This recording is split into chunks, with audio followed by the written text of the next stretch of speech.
told your friend you're not okay, and tell me what's wrong and why you never... Salut! În acest clip vă voi arăta 3 aplicații cu care puteți câștiga bani reali foarte ușor folosind doar telefonul mobil. Totul este foarte simplu, urmărește clipul până la final și te vei convinge. Dacă ai nelămuriri, poți pune o întrebare în secțiunea de comentarii. Astăzi vă voi arăta 3 aplicații cu care puteți face banii la foc automat. Cele 3 aplicații se găsesc atât în App Store cât și în magazin Play.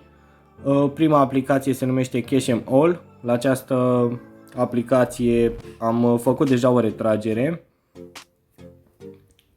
După cum vedeți aici, acum 28 de zile am instalat-o. Doar am instalat un joc, vă arăt imediat, acesta World Series of Poker. Doar am instalat-o, am intrat în ea și în timp ce nici nu mă jucam, doar o lăsam pornită, am făcut, cred că într-un sfert de oră, 20 de minute, vreo 3-400 de monede. Cu acele monede am făcut mai mult de retragerea minimă de 0,83 de RON.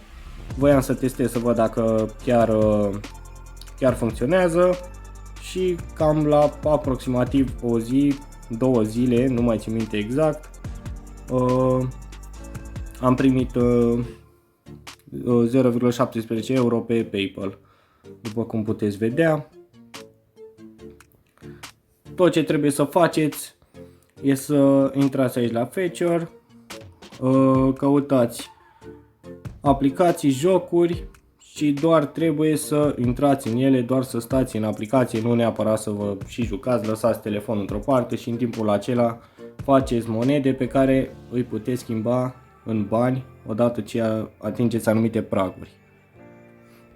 După cum puteți vedea și aici, 800 de monede sunt doar din jocul acela și nici nu m-am jucat, pur și simplu doar l-am instalat și am intrat în el.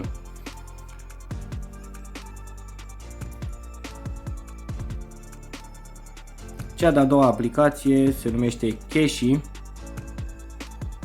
Haideți să intrăm și în această aplicație.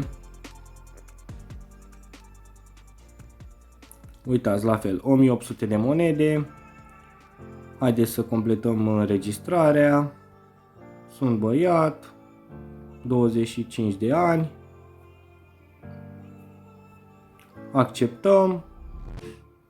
Haideți să ne conectăm. M-am conectat și cu contul de Google. Am colectat 1800 de monede. Și vedeți, avem misiuni. Dacă ne jucăm 5 minute pentru 3 zile, primim 360 de monede. Pe lângă monedele primite pe minut.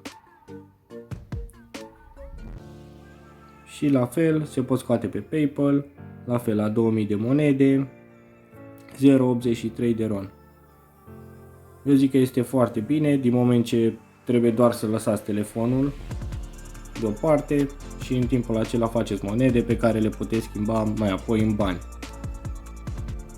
Cea de-a treia aplicație se numește AppFlame. După cum observați, cele 3 aplicații sunt similare.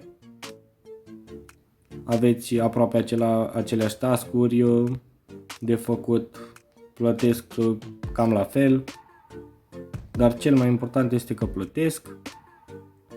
Puteți câștiga mai mult dacă faceți anumite task-uri. Intrați la aici la Earn with Games, spre exemplu. Și aici la fel aveți mai multe jocuri și trebuie doar să vă jucați. Uitați, dacă faceți ajungeți la nivelul 25 în 6 zile, primiți 271 de coins. Vedeți care este mai rentabilă, care este mai ușor de făcut, care necesită cât mai puțin timp. Dacă nu, pur și simplu doar descărcați o aplicație, după ce o instalați, pur și simplu intrați în ea și o să primiți coins din minut în minut. Odată ce atingeți un anumit prag, puteți da cash out pe PayPal. Puteți testa această aplicație chiar foarte repede, pentru că v-am spus, primiți 1800 din start. trebuie doar să mai faceți încă 200 și să dați cash out, să vedeți că chiar se plătește. Asta a fost tot, vă mulțumesc pentru vizionare, vă invit să urmăriți și celelalte clipuri legate despre cum să faci bani folosind doar telefonul mobil, fără nicio investiție. Singura investiție este timpul vostru. La revedere!